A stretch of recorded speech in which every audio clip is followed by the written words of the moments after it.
Barnaby, although the DPRK has pulled back its threat to strike near Guam, officials on the tiny island there say that they remain prepared for any emergency. Give us an update on the situation there.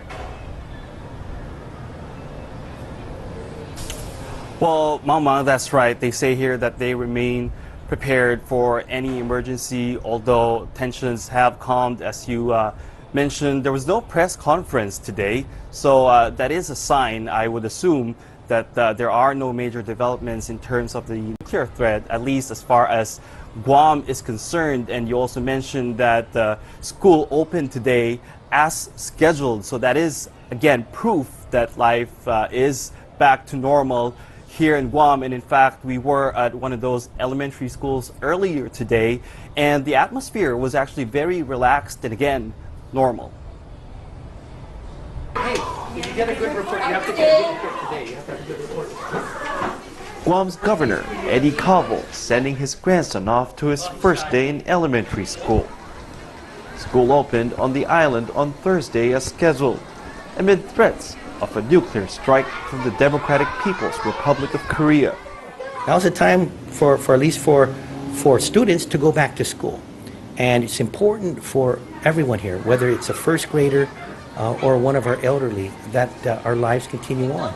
And I think for kids too, especially some of the stuff that they may have seen unfolding, and a lot of it through the media, is that there is normalcy.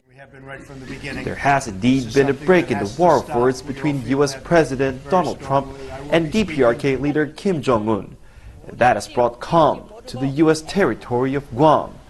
But that doesn't mean the island's people are not on their toes. There's always preparedness here on Guam. Now, of course, it's a little bit of a different flavor. It's because of some of the threats that were made.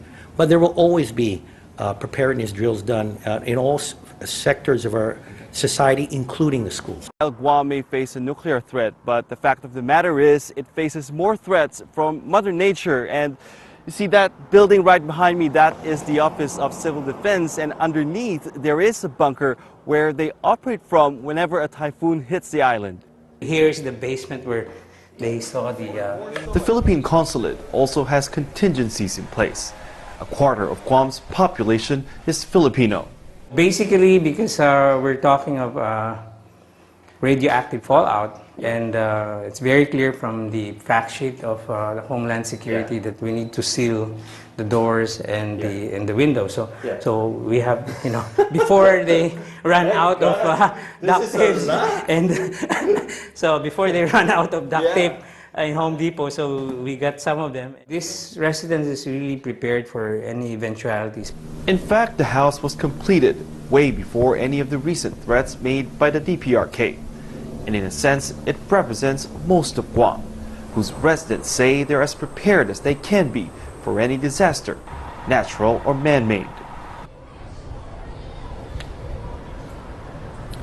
Now, today as well, the U.S. military took media covering the story here in Guam on a tour around Andersen Air Base. The U.S. military, of course, a huge element in the readiness of this island to face a nuclear threat. But people here, officials and residents alike, say that they trust that the U.S. military will and are able to defend and protect the island. Mang Mang.